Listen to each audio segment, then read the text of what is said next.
ઉનાની મધ્યમાંથી પસાર થતો મચ્છુંદરી નદી પરનો 60 વર્ષ જૂનો પુલ અતિ બિસ્માર હાલતમાં હોવાથી વહેલી તકે બનાવવામાં આવે તેવી માંગ કરાઈ છે। ઉનાના 60 વર્ષ જૂના મચ્છુંદરી નદી ઉપરથી દરરોજ હજારો લોડિંગ વાહનો, 35થી વધુ ટન ભરેલા ડમ્પરો, સેંકડો બસ સહિત માનવ મુસાફર ભરેલા ટેમ્પા, રિક્ષા સહિતના વાહનો તેમજ શાળાના વિદ્યાર્થીઓ ભરેલા વાહનો જ્યાંથી પસાર થાય છે તેવા ઉના મચ્છુંદરી નદી ઉપરનો પુલ અતિ બિસ્માર અવસ્થામાં છે। 60 વર્ષ જૂનો પુલ ઉપરથી રૂડો રૂપાળો દેખાય છે। નીચેથી જોતા સળિયા દેખાવા લાગ્યા છે। પુલની જર્જરિત રેલિંગ ગમે ત્યારે વડોદરા પુલની જેમ ધરાશાયી થાય તે પહેલા નવો બનાવવામાં આવે જેથી જાનમાલ અને વાહનો ભયંકર અકસ્માતથી બચે તેમ છે। મારું નામ મેલડી રાઠોડ, ડેપો મેનેજર ઉના। મુસાફર જનતા તેમજ વિદ્યાર્થીઓની રજૂઆત છે કે મસૂદરી પુલ ઉપર જે ગંભીર હાલતની અંદર પુલ છે અને જે જર્જરિત હાલતમાં છે, જે અંદાજિત 60 વર્ષનો પુલ છે, તો તેનાથી બસો તેમજ ભારે વાહનો ના પસાર કરવા માટેની અમારી પાસે રજૂઆતો આવી છે। તો હું તંત્રને અપેક્ષા રાખું છું કે વહેલી તકે નવો પુલ બનાવવામાં આવે તો આવનારા સમયની અંદર અકસ્માત ન થાય તે માટેની એક અમારી અપીલ છે। તેમજ ત્યાંથી અમારા ડેપોથી અમદાવાદ, ભાવનગર, સુરત, અમરેલી તેમજ આજુબાજુના ગામડાઓ માટે લોકલ બસનું પણ વહન થાય છે અને જે બસની અંદર એવરીડે મુસાફરોનો પણ વધારે પ્રમાણમાં અવર જવર છે। તો તંત્રને હું અપીલ કરું છું કે આ પુલ વહેલી તકે શક્ય હોય બની શકે તેમજ જાહેરનામું બહાર પાડવામાં આવે તો આ પ્રશ્ન પણ સોલ્યુશન આવી શકે તેમ છે। બરસ સિંગડ છે, ઉના તાલુકાના મોટા ડેસર ગામનો વતની છું, સામાજિક કાર્યકર છું। આજે ઉનામાંથી એક નદી પસાર થાય છે, મચ્છુંદરી નદી, અને મચ્છુંદરી નદી ઉપરથી એક પુલ પસાર થાય છે।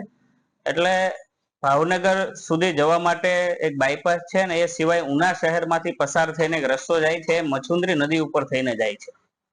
વર્ષોથી એ પુલ ત્યાં છે અને વારંવાર 3-4 વર્ષ પહેલા પણ એ પુલ જર્જરિત છે એવી રજૂઆતો થઈ, ત્યાં નવો પુલ બનાવવામાં આવે એવી માંગણીઓ થઈ, પરંતુ જે ઘટના વડોદરાના ગંભીરા પુલની બની એવી ઘટના ગુજરાતમાં ફરી એકે જગ્યાએ ના બને ત્યારે ફરીથી આ પુલ જે છે અતિ જર્જરિત છે એ પુલ ત્યાં નવો બનાવવામાં આવે એવી વારંવાર માંગણી ઉઠી છે।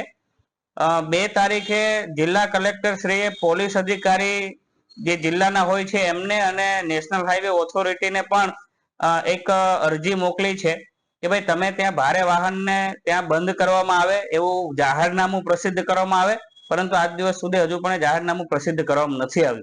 એટલે એ પુલ જે છે અતિ જર્જરિત છે અને ભવિષ્યમાં ખૂબ મોટી ઘટના બનશે ત્યારે જે રજૂઆત કરવાવાળા લોકો છે રજૂઆત કરે છે તેમ છતાં પણ કોઈ કાર્યવાહી થતી નથી અને જો કોઈ મોટી દુર્ઘટના ઘટે તો એની જવાબદારી કોની, આ સવાલો ઉઠવા પામ્યા છે। ત્યારે કોઈ મોટી દુર્ઘટના ના સર્જાય એને ધ્યાનમાં રાખીને પુલમાંથી ભારે વાહનોને સદંતર બંધ કરવામાં આવે, નવો પુલ તાત્કાલિક ધોરણે મંજૂર કરવામાં આવે એટલા માટે થઈને કે પુલ અતિ જરૂરી છે। ઉના શહેર જે છે એનો બીજો ભાગ પેલી બાજુ છે, ત્યાં મોટી શાળાઓ આવેલી છે, વિદ્યાર્થીઓને અવર જવર કરવા માટે એ જ પુલ ત્યાં એનો ઉપયોગ થાય છે। વિદ્યાર્થીઓની બસો ત્યાંથી ચાલે છે, એ પણ ભારે વાહનમાંથી આવે છે। એટલે ત્યાં અતિ જરૂરી પુલ બનાવવો છે।